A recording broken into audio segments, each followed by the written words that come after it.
selesai.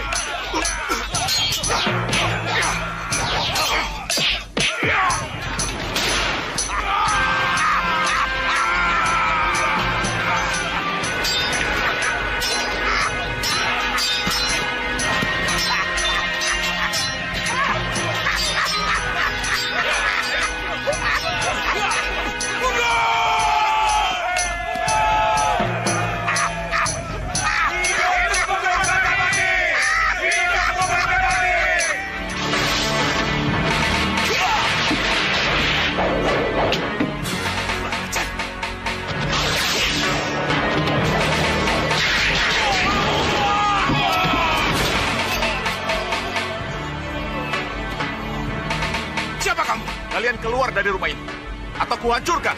Hah? Langkahi dulu mayatku, baru kuserahkan rumah ini. Serang.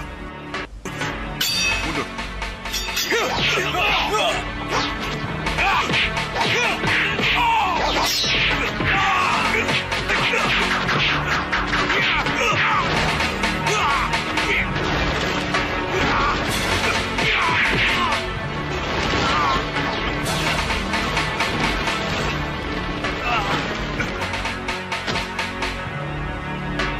Mundur kalian semua.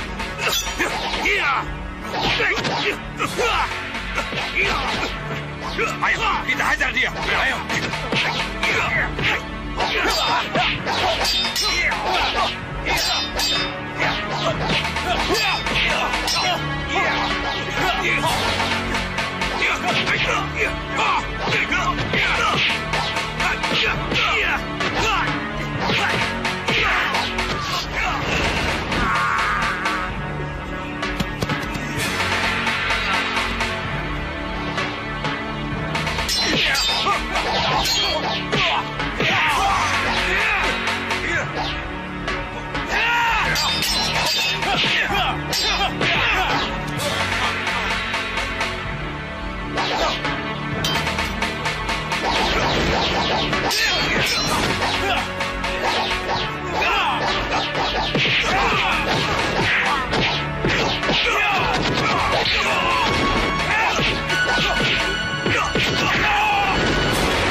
Banyu Adi, kemana tabib Banyu Biru? Kenapa tidak kelihatan? Jangan-jangan... Kami di sini, Pangeran. Pangeran. Terima kasih, Pangeran. Terima kasih. Pangeran sudah mengembalikan rumah ini kepada kami. Rumah ini bukan untuk berandal seperti mereka, Ki. Berandal seperti mereka harus dihancurkan. Jadi, itulah ganjaran yang layak mereka terima. Sekali lagi terima kasih, Pangeran. Kami tidak tahu apa jadinya nanti kalau Pangeran tidak datang. Selamat datang di pondok kami yang sangat seadanya ini, Pangeran. Mari, silakan, Pangeran. Terima kasih. Silakan. Banyu Yekti, urus mereka. Biar aku dan Banyu Adi menjamu Pangeran Anangukusuma. Baik, Kang. Ayo kalian semua bantu aku. Baik, Kang. Baik. Ayo. Angin malam membawa bisikan dari masa lalu saat Prabu Angling Dharma duduk diam di ruang persembahyangan. Ditemani bayang-bayang dosa yang tak bisa ditebus dengan tahta. Ia bukan lagi raja dalam momen itu, melainkan seorang ayah yang kehilangan arah, tertunduk dalam perih yang ia ciptakan sendiri. Ia memaksa, menuntut, dan kini yang tersisa hanyalah penyesalan karena putranya pergi membawa luka. Dalam larutnya semedi, langit yang jauh merunduk. Seberkas cahaya turun, bukan sebagai keajaiban, tapi sebagai jawaban bagi jiwa yang nyaris rapuh. Dewa telah mendengar. Tapi akankah sang putra sudi kembali?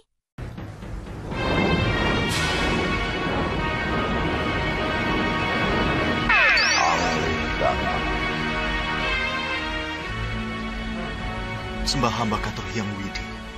Kepergian putramu dari Malapati sudah menjadi suratan dewa. Perjalanan dan pengembaraan putramu menjajah desa Milangkori. Perjalanan penting dari seorang ksatria dalam rangka pendewasaan diri dan pencarian jati diri. Jadi, jangan tanyakan putramu sekarang. Dan jangan tanyakan apa yang terjadi dengannya sekarang. Sebab apapun yang terjadi dengannya, tak jauh berbeda dengan apa yang pernah terjadi denganmu, Angling Dharma. Kalau dulu kamu mengembara dan bertapa untuk mencari wahyu mahkota Rama, maka putramu mengembara untuk menjabarkan arti wahyu mahkota Rama yang telah kamu wedarkan kepadanya. Kasinggihan dawuh Yang Widi, hamba tahu sabda dewa selalu benar adanya. Katakan apa yang telah kukatakan pada istrimu. Katakan apa yang telah kukatakan pada siapapun yang kamu anggap harus memahami arti kepergian putramu. Kasinggihan dawuh. Kasinggihan dawuh. Sampai nanti.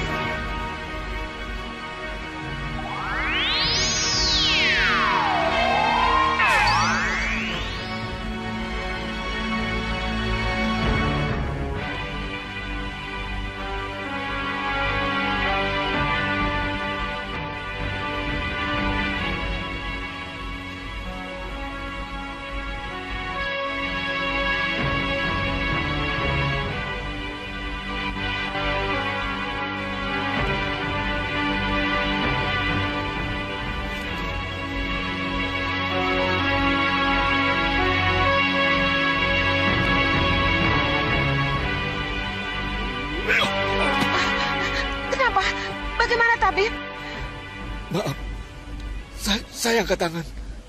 Saya menyerah. Saya tidak bisa meraba penyakit apa yang menyerang Putri Melati. Sebagai tabib, sampai setua ini, belum pernah saya menemukan penyakit seperti ini. Putri bukan meninggal, Gusti Ayu. Putri hanya tidur. Tapi tidur yang tidak bisa dibangunkan. Melati, kenapa kamu, nak? Ada apa? Bangun, Melati, bangun. Jadi, Putriku. Tuan Tabib sama sekali tidak bisa menyembuhkannya. Iya. Maaf. Saya tidak sanggup. Apa? Maaf. Dasar. Praja Geni. Hamba Gusti. Bagaimana ini? Kamu kepala rumah tangga di sini. Cepat berpikir, cari jalan keluarnya. Baik, Gusti. Baik. Kemungkinan kita harus segera menyayembarakan pengobatan ini, Gusti. Sayembara? Sayembara bagaimana? Kita harus merangsang para pengikut sayembara, Gusti. Dengan hadiah yang besar. Yang paling tepat, sang penyembuh akan mendapatkan separuh dari tanah dan kekayaan Kanjeng Tumenggung, Gusti.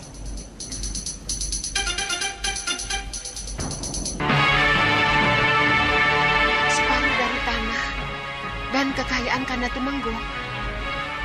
Haruskah sebanyak itu? Harta dan kekayaan mudah didapatkan kembali, Gusti. Apalagi bagi seorang Kanjeng Tumenggung.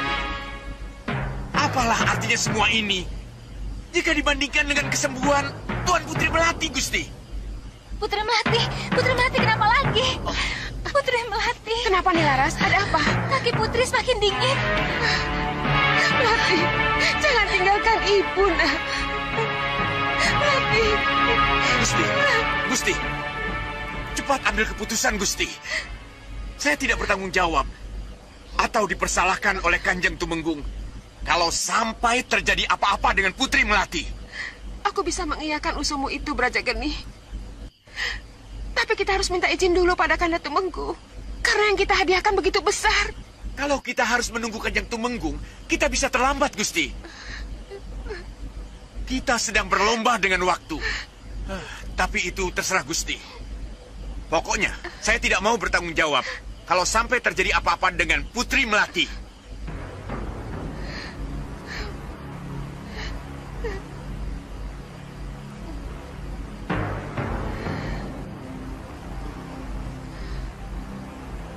Ayo kumpul!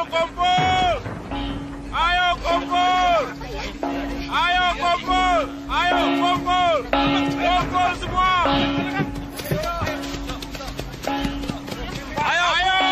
Ayo kumpul semua! Ayo! Saya membawa Dita dari kumpul.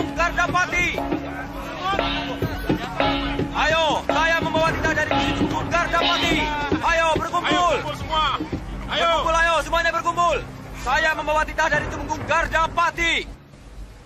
Pengumuman.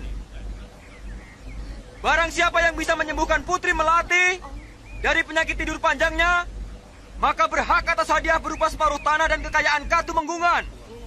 Dari Yang Mulia, Tumenggung Gardapati. Saya ulangi. Barang siapa yang bisa menyembuhkan Putri Melati dari penyakit tidur panjangnya, maka berhak atas hadiah berupa separuh tanah dan kekayaan Katumenggungan. Dari Tumenggung Gardapati.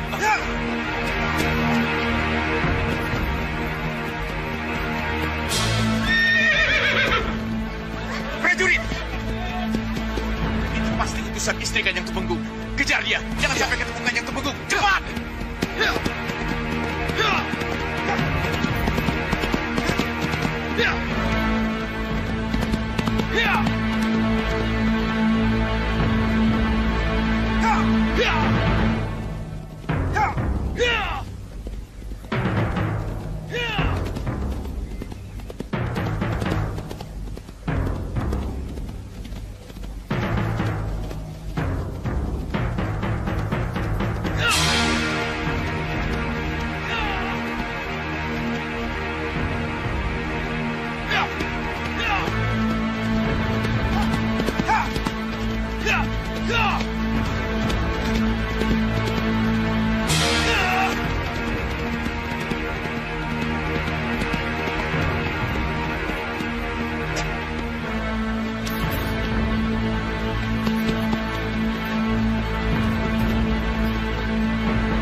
Kurang ajar.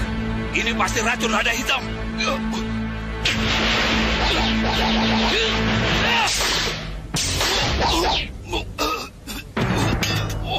Aku akan menjauhkan kudanya. Rasakan, kamu tidak akan bisa mengejar aku lagi.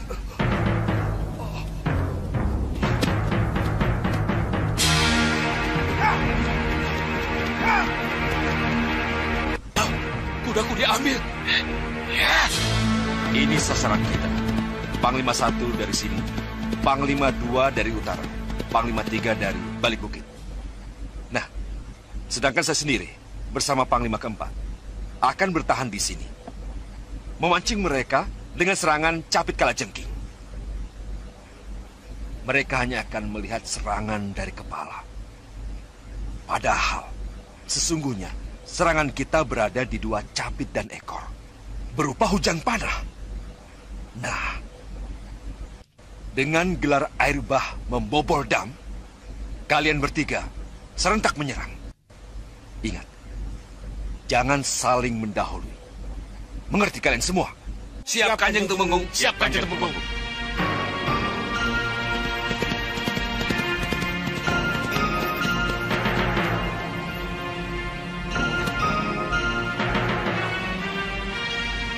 Ada apa? Kenapa kamu kemari?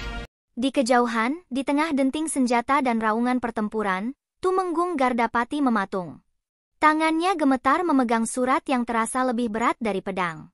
Setiap kata di lembar itu seperti paku yang menancap di jantungnya. Putrinya, Roro Melati, sedang meregang nyawa. Dunia seketika kehilangan warnanya. Ia adalah prajurit, dan ia adalah ayah. 2 takdir yang kini saling mencabik. Pilihan yang menunggu bukan antara menang dan kalah, tapi antara menjalankan tugas negara atau memeluk anak untuk terakhir kalinya. Dalam sekejap, medan perang berubah menjadi medan batin. Aku harus pulang. Tapi ini sudah terlanjur. Iya. Kita harus laksanakan penyerangan secepatnya. Iya. Mengerti kalian semua? Mengerti, Kanjeng. Baik. Tinggalkan aku sendirian di sini. Baik, Kanjeng. Ayo.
Cukup sampai di sini.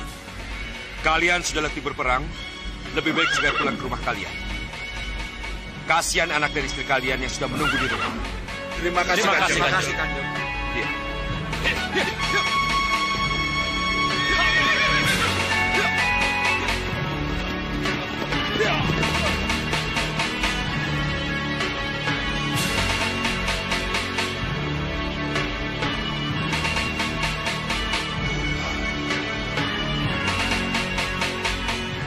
Kanjeng, ayo Dayang cepat.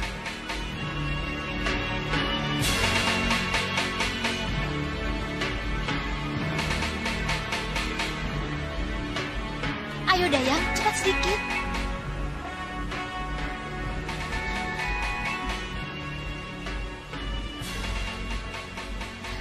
Silakan Kanjeng. Kanjeng, kasihan Putri Melati, Kanjeng. Bagaimana keadaan putriku? Sudah ada 10 tabib dan orang pintar yang memeriksa. Tapi semua jawabannya sama, Kanjeng. Apa kata mereka? Mereka bilang mereka tidak sanggup mengobati dan mengetahui penyakit yang dialami Putri Melati, Kanjeng. Ya.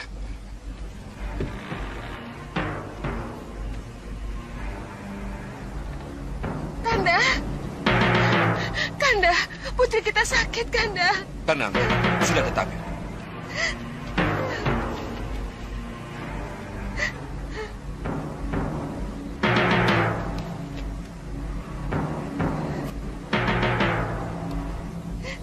Bagaimana tabib?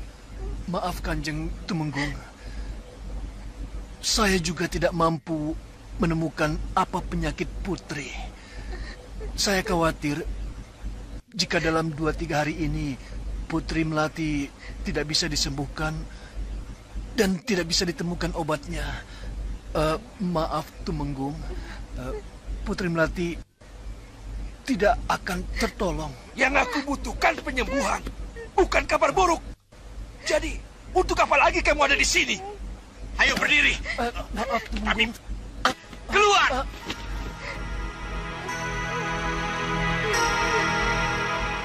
Putriku, bangun putriku. Sakit apa kamu? Kenapa bisa begini, nak? Bangun, Gusti. Kenapa kamu putriku? Putriku.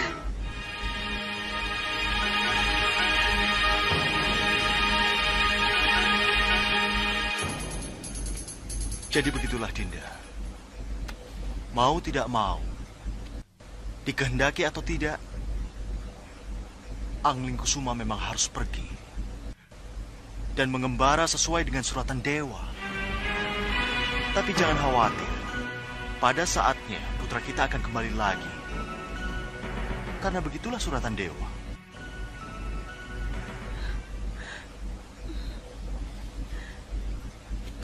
Dinda mengerti, Kanda. Dinda mengerti. Tapi walau bagaimanapun juga, rasa sedih, cemas dan kehilangan tidak akan bisa hilang begitu saja. Kanda mengerti, Dinda. Kanda juga mengerti. Tapi inilah kenyataan yang harus kita hadapi. Iya, aku tidak boleh lengah. Aku harus berlomba dengan waktu.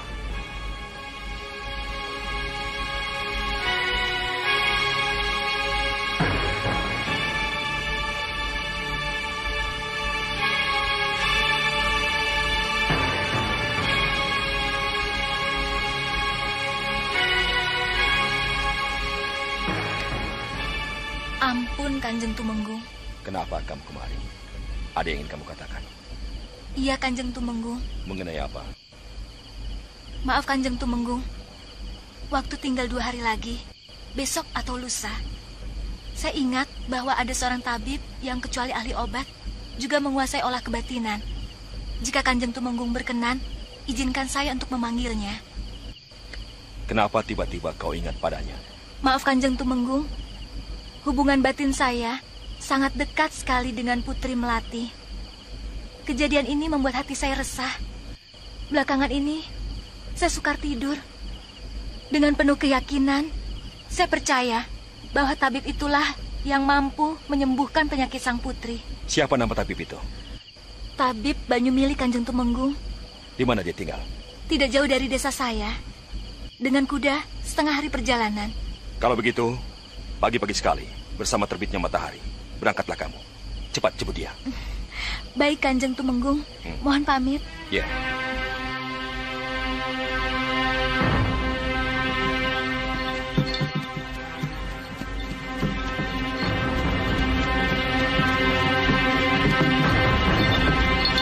Ayo cepat.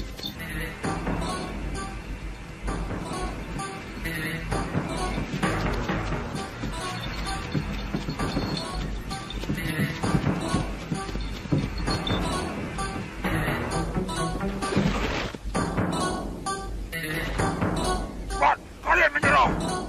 Siapa mereka? Tenang, Nyi. Kelihatannya mereka bukan orang baik-baik.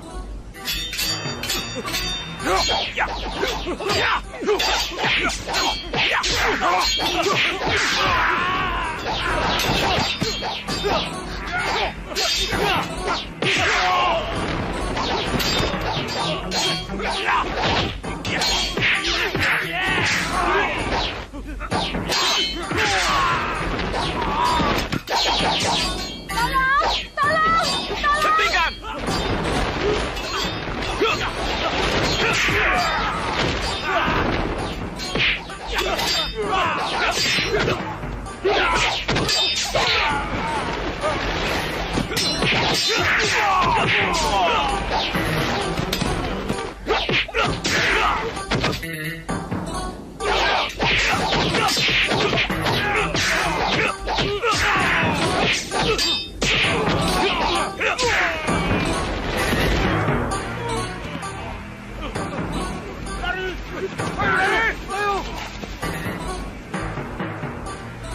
Kisanak, terima kasih Kisanak.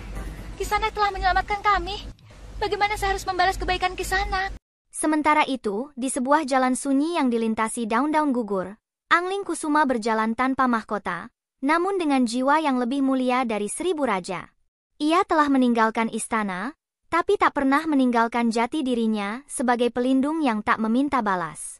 Saat Nyi Laras menceritakan duka yang menimpa Putri Melati dan misi menjemput tabib Banyumili, ia tak perlu berpikir lama. Dalam langkahnya, ia bawa harapan yang baru.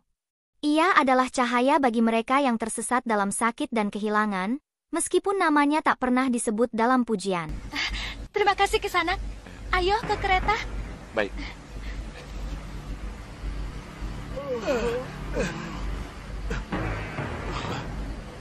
Ada yang datang? Iya, Kang. Ayo kita lihat.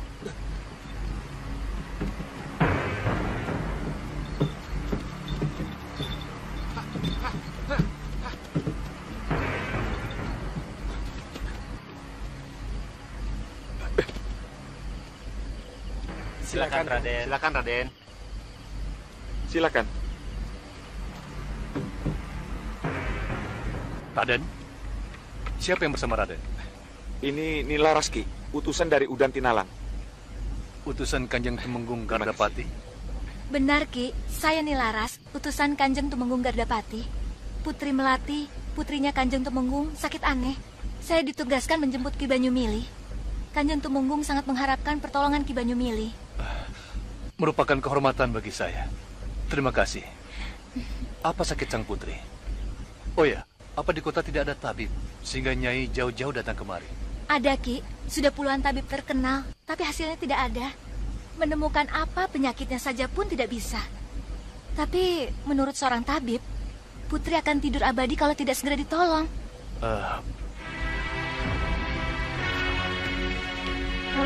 Silakan, Raden.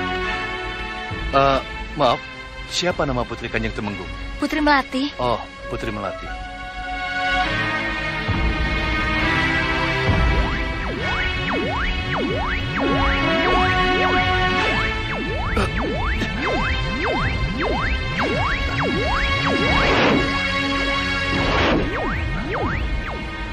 Sekarang juga kita harus berangkat, agar besok pagi kita sudah sampai. Waktunya sudah sangat mendesak, sangat gawat.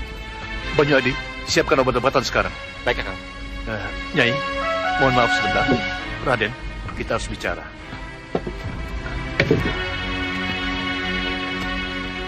Raden, saya tahu tidak pada tempatnya kalau saya memohon Raden untuk ikut saya ke Katemenggungan.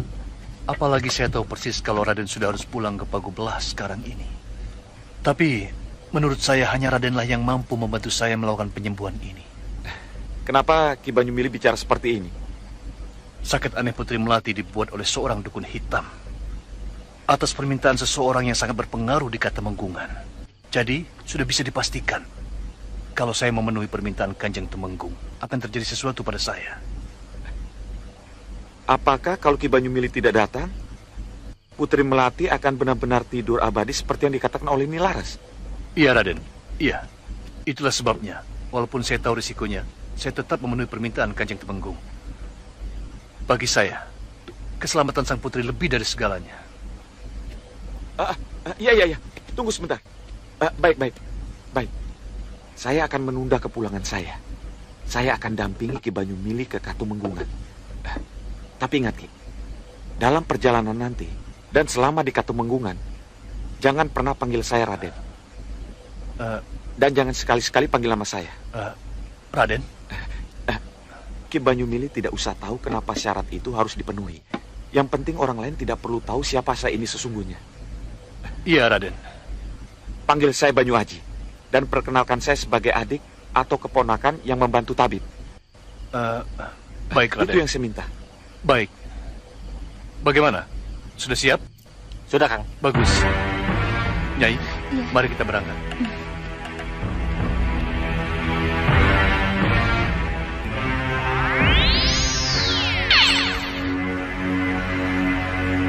Bopo, tinggal sisa-sisa perang yang tertinggal, Bopo.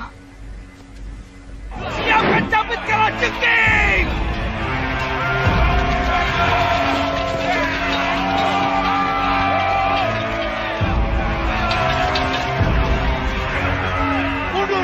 Mundur! Siapkan segera beliau! Tembak! Mundur! Kau kenapi!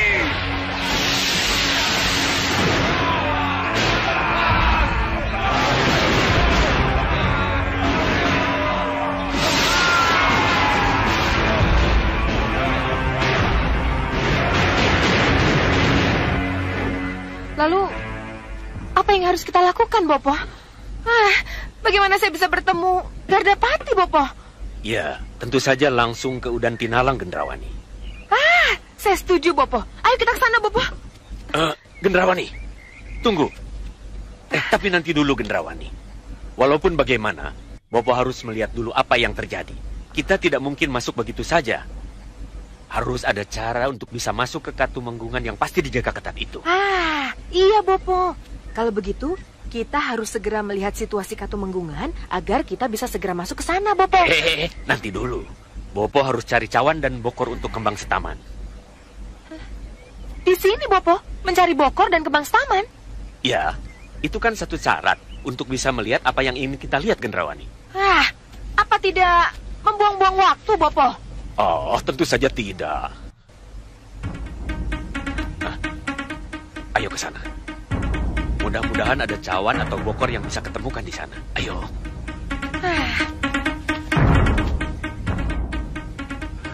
Dasar kalian. Apapun yang kalian lakukan, selalu saja gagal. Untuk apa kalian datang ke sini? Kalau yang kalian laporkan hanya kegagalan. Ampuni kami, Raden. Berdiri kalian.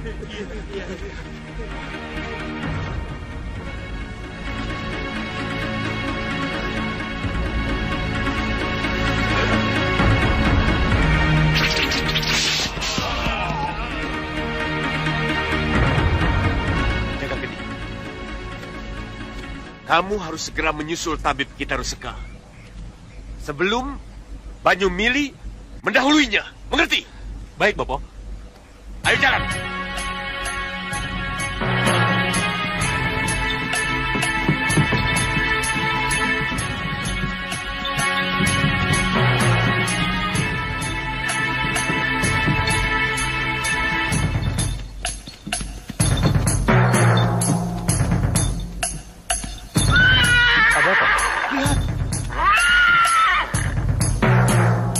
ada sihir dalam gumpalan asap itu.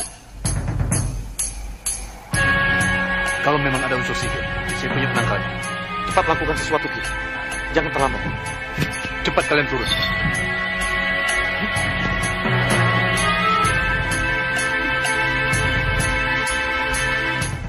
Jangan takut. Semua berdiri di belakang.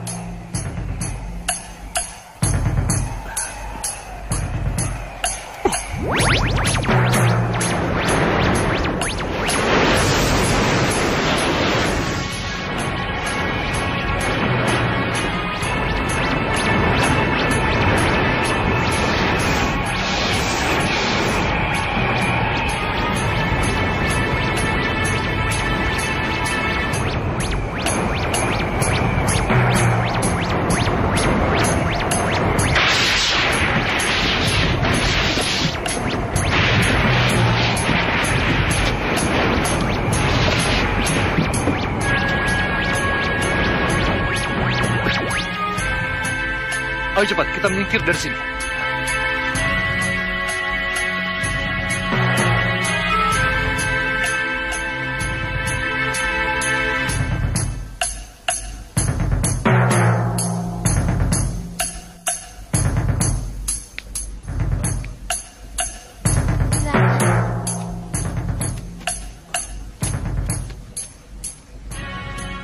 Selamat datang.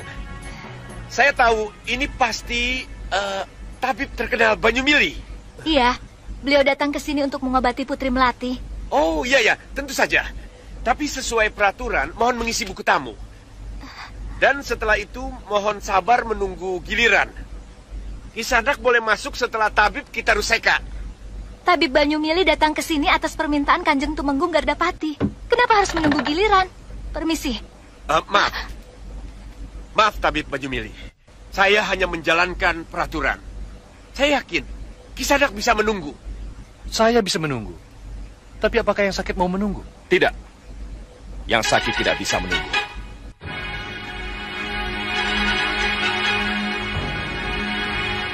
Tabib Banyumili. Saya Kanjeng Tumenggung. Silakan masuk. Baik.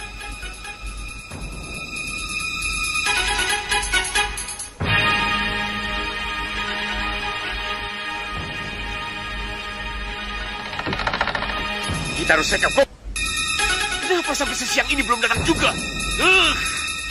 Maaf, Tuan. Maaf, Tuan. Kereta yang kami tumpangi terperosok. Rodanya patah dan... Bagaimana bisa begini, Kitaruseka? Lihat itu. Banyumili sudah masuk. Kau terlambat, Taruseka. Kau merusak segalanya.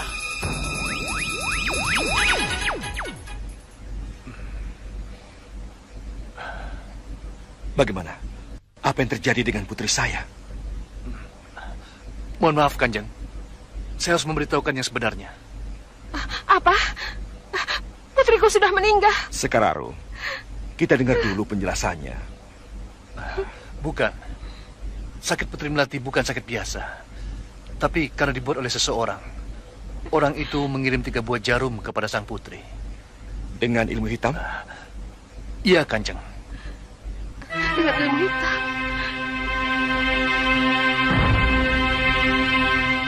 Maaf, Kanjeng. Apa jarum-jarum itu tidak bisa dicabut? Saya akan berusaha.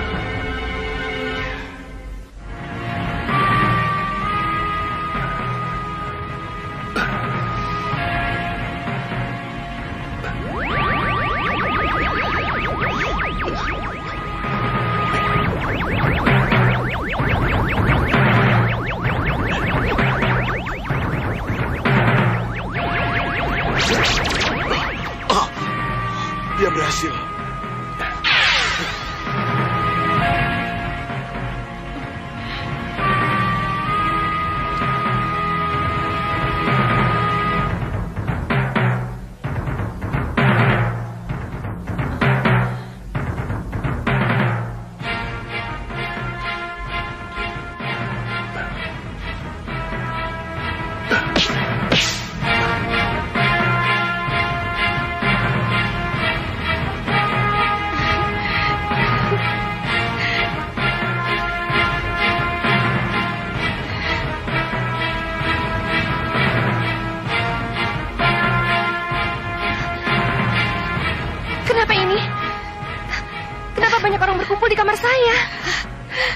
Anakku.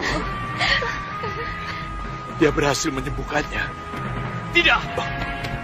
Jangan biarkan itu terjadi, Kitaro Seka. Jangan.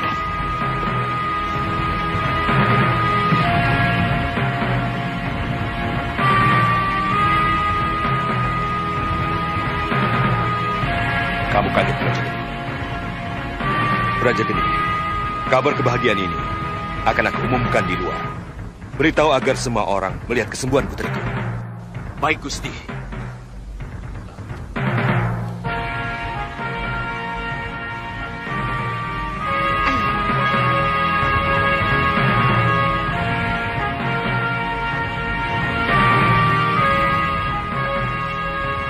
Ingat, saya tidak mau rahasia ini terbongkar. Iya. Ayo, acara telah dimulai. Yang kepeng menonton, 5 kepeng ikut menari. Ayo. Satu kepeng menonton, 5 kepeng menari. Ayo yang 5 kepeng, ayo. Wah, cantik-cantik semua. Aku yang bahedel ya. Aku yang besar.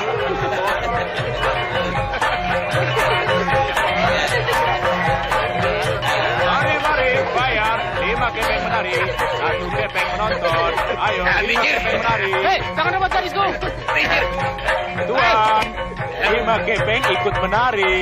Kamu tidak kenal siapa kami. Haruskah Gedang Ganjar dan Gendang membayar? Tapi yang menari di sini semua harus bayar. Minggir.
Jagat, biarkan mereka pergi.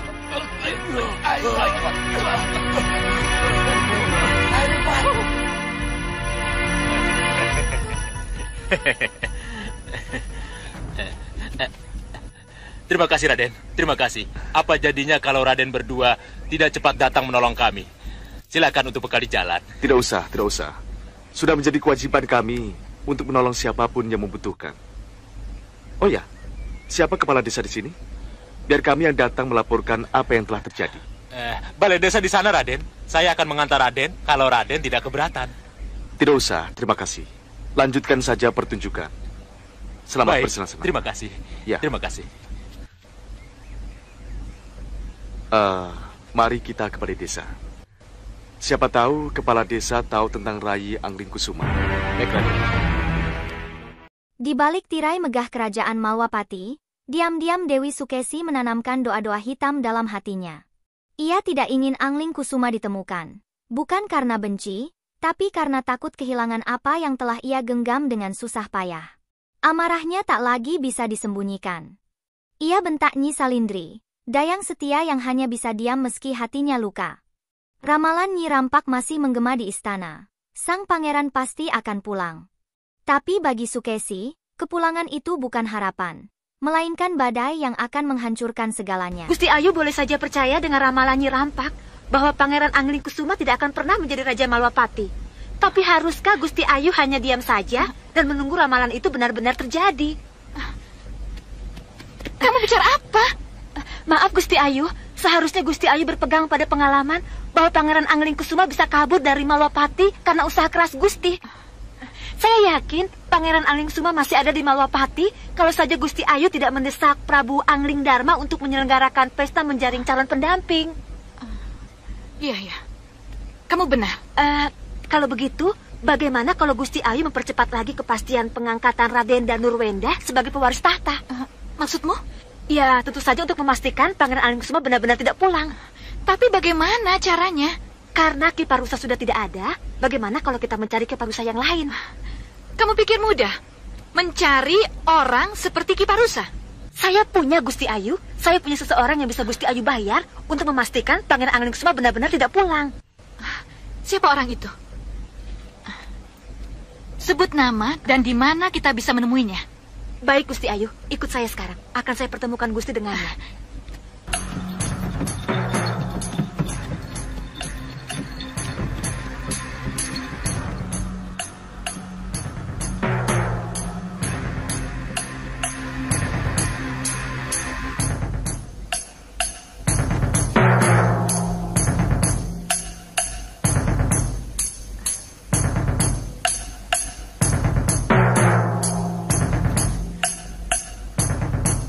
Gusti, itu adalah Bayanike.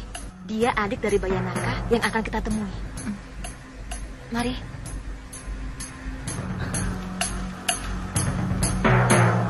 Saya Bayanike Gusti Ayu. Selamat datang.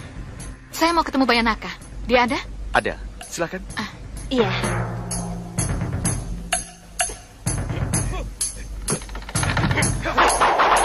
Silakan.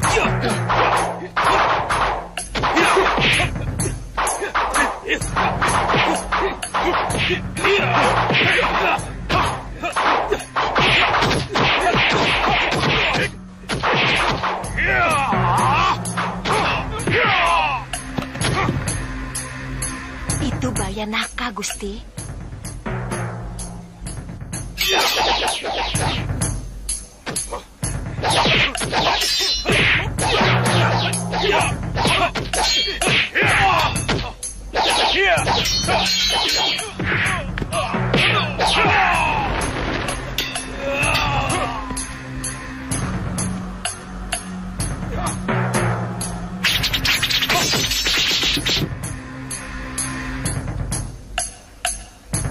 Ilmunya luar biasa, Gusti.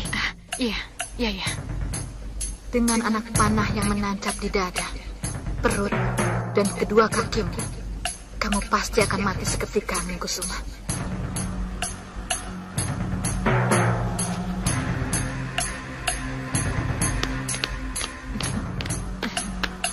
Gusti Ayu Sukesi meminta Kakang untuk memburu Pangeran Anglingkusuma dengan bayaran yang tinggi. Iya.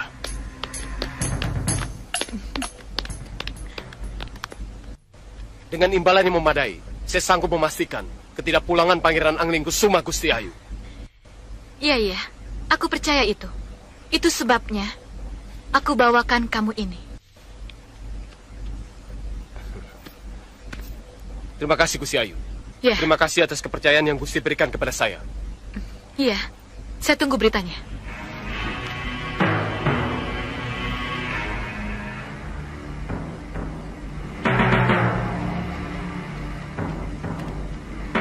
Ucapkan selamat atas kesembuhan Putri Melati dan semoga panjang umur. Selamat atas kesembuhan Putri Melati. Semoga selalu sehat dan panjang umur. Kalian semua, kalian gembira dengan kesembuhan putriku? Kalau begitu, ucapkan selamat pada Tabib Banyumili, penyembuhnya.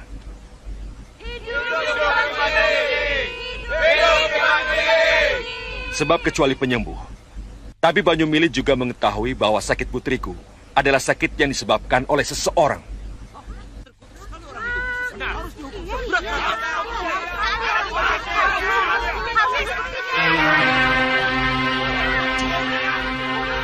Sampai Ki Banyumili tahu apa yang aku lakukan, aku harus mendaluinya. Mohon tenang, dengarkan dengan saya.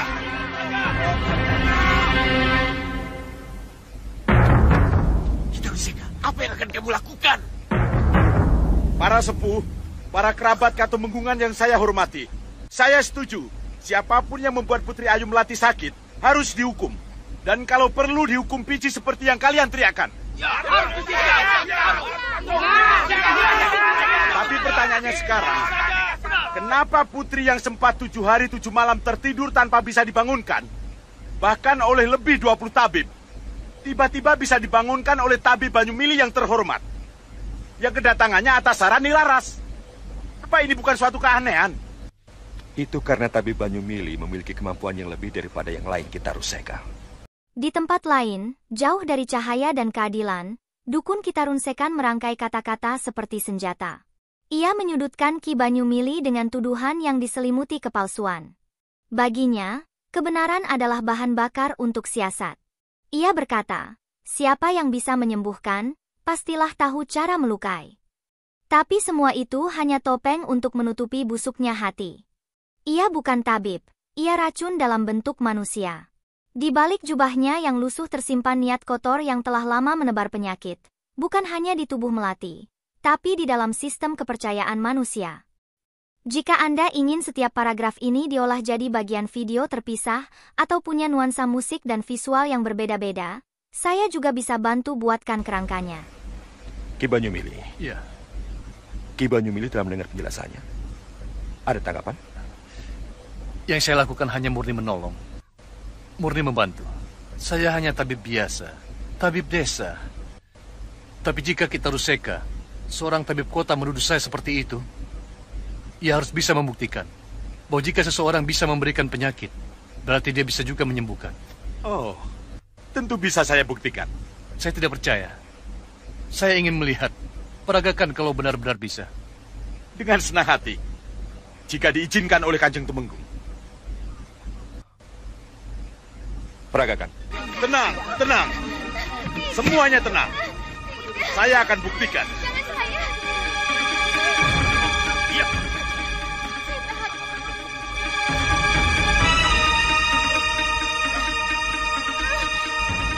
Jangan saya.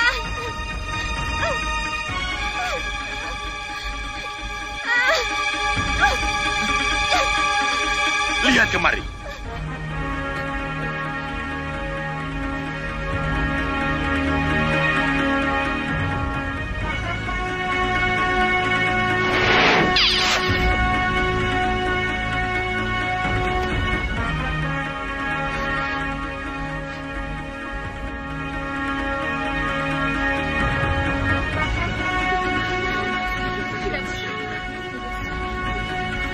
Lihat.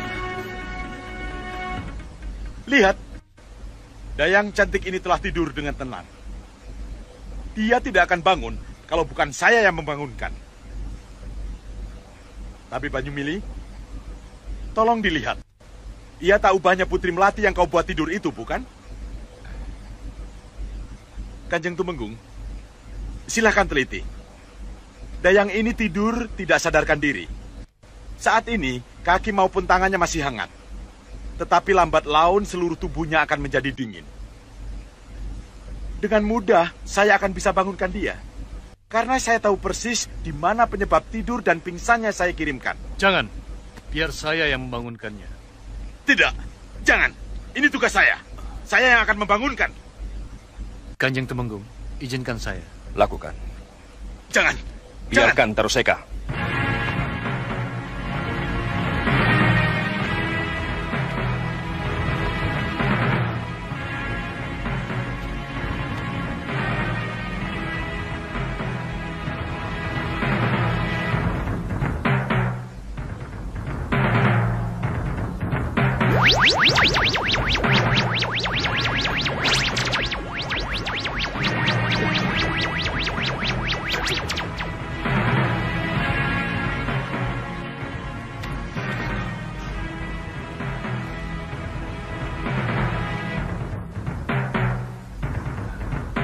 Perhatikan, 3 jarum ini sama dengan 3 jarum yang tadi saya cabut dari Putri Melati. Bentuknya sama, dari emas yang sama. Apa artinya itu? Itu artinya yang mengirim jarum pada Putri Melati adalah tabib kita Ruseka.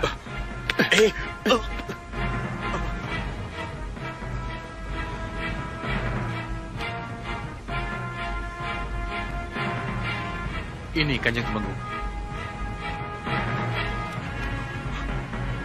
Ya, kamu benar.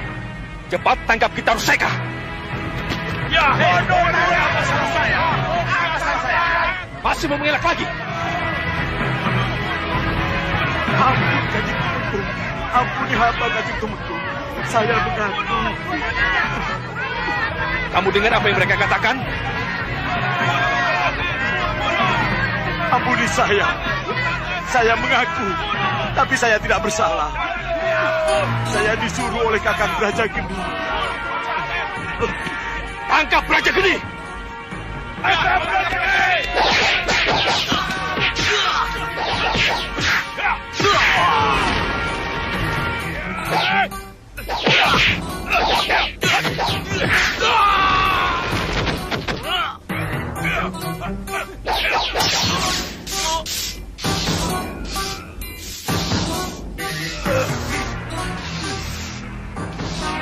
Bagaimana, Kanda? Dia kan punya ilmu aja geni. Ya, kita lihat saja.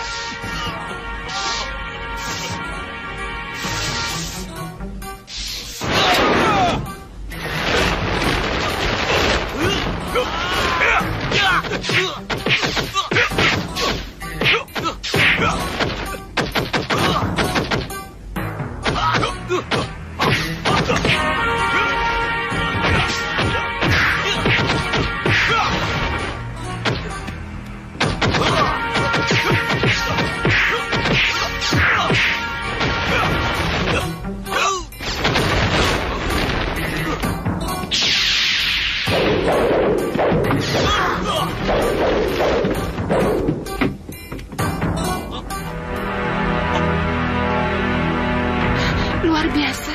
Kanjeng. Lihat. Kalian lihat sendiri. Tabib Banyumili bukan hanya mumpuni sebagai tabib, tapi juga seorang guru olah kanuragan yang hebat. Banyuaji tidak akan seterampil ini kalau tidak punya seorang guru yang hebat luar biasa. Kanjeng Temenggung. Tidak. Mengenai Banyuaji akan aku urus nanti. Aku akan selesaikan urusanku dengan Taruseka dan Brajageni dulu. Bawa Taruseka dan Brajageni ke penjara.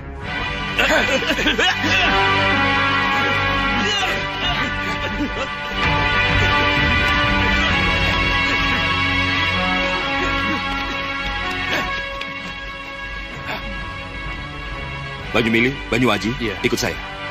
Baik. Saya ragu kalau Banyuaji itu anaknya Banyumili. Kenapa ragu? Lihat saja dia, tidak ada niru muridnya. Masa? Benar, Bopo. Benar. Apa yang dikatakan oleh Putri Melati itu, Bopo? Iya. Orang lain boleh saja tidak mengenal siapa sebenarnya Banyuaji itu. Tapi kita tahu persis bahwa Banyuaji itu adalah Angling Kusuma. Iya, Bopo. Inilah sebabnya kenapa kita dituntun oleh Kembang Staman ke tempat ini, Bopo. Gardapati bukanlah calon pendamping saya, Bopo. Tapi karena Gardapati itulah kita bisa tahu Pangeran Malwapati ada di sana, Bopo. Kamu benar, Gendrawani. Tapi kenapa Angling Kusuma sampai ke sini dan pakai menyamar sebagai anak Ki Banyumili segala? Inilah yang dimaksud dengan kemelut yang sebenarnya oleh Ratu Gelap-Gelapnya Kegelapan, Bopo. Maksudmu? Saya yakin setelah Pangeran Angling Kusuma kabur dari keraton, barulah kemelut yang sebenarnya terjadi. Kita kembali ke Meranggas. Kita bina kekuatan. Kita serang Malwapati, Bopo. Tidak, Gendrawani. Tidak. Kita sudah terlanjur di sini. Kenapa tidak kita cari celah-celah kesempatan untuk menghancurkan Malwapati dari sini? Menghancurkan Malwapati dari sini, Bopo? Iya, mumpung Angling Kusuma jauh dari pelindungnya. Apa salahnya kita berdaya? Diperdaya? Iya, dengan malih rupo, kamu bisa jadi Putri Melati. Kamu bisa merayunya. Pura-pura mengucapkan terima kasih. Begitu Angling Kusuma terlena, maka dengan mudah kamu akan bisa kepalanya. Ya, Bopo benar.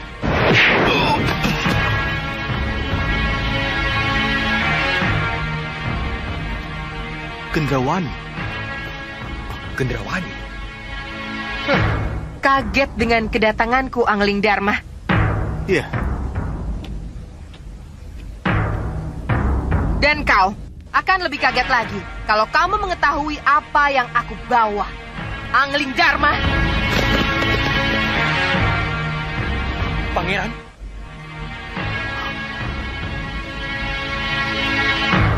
Angling Kusuma. Tidak. Tidak! Iya. Hah, guncangan seperti itulah yang ingin saya berikan kepada Prabu Angling Dharma, Bopo. Saya setuju. Kita tetap di sini, dan saya akan mencari kesempatan untuk malih rupo dan menemui Angling Kusuma, Bopo. Anakku, kita harus cari tempat strategis. Kita dekati Ketumenggungan. Begitu ada kesempatan, kamu harus langsung masuk. Saya setuju, Bopo.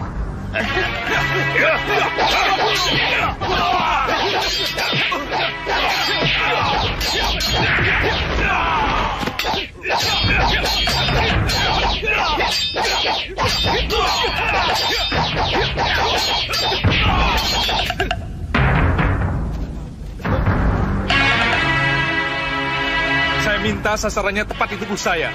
Baik, Pangeran. Siapkan panah!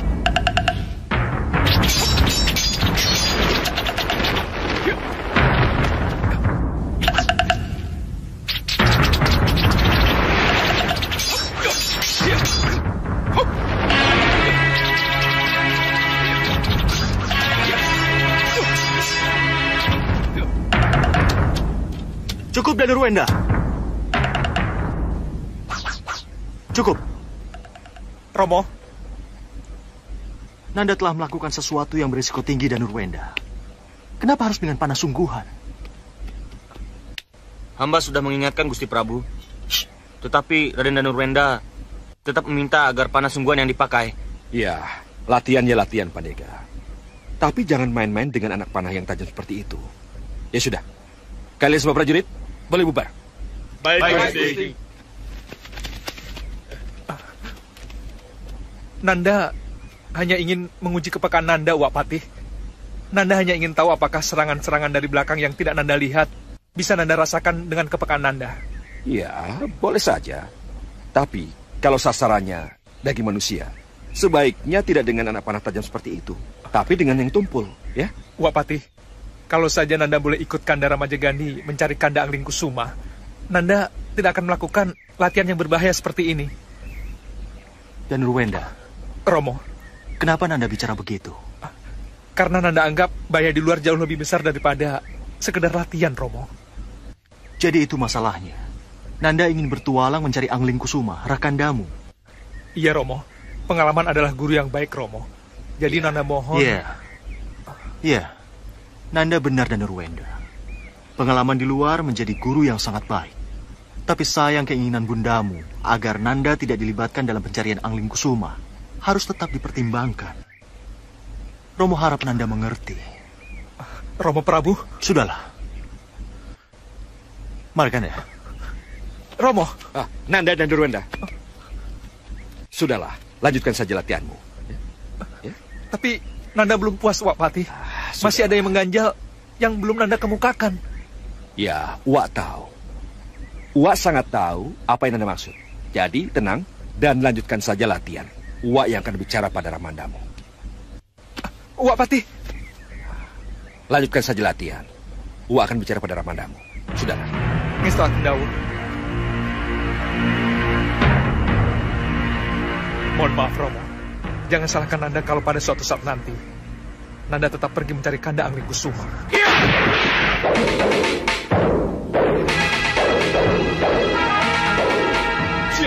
menjual pintu kejar rumah. Maaf, tidak tahu Yang Mulia.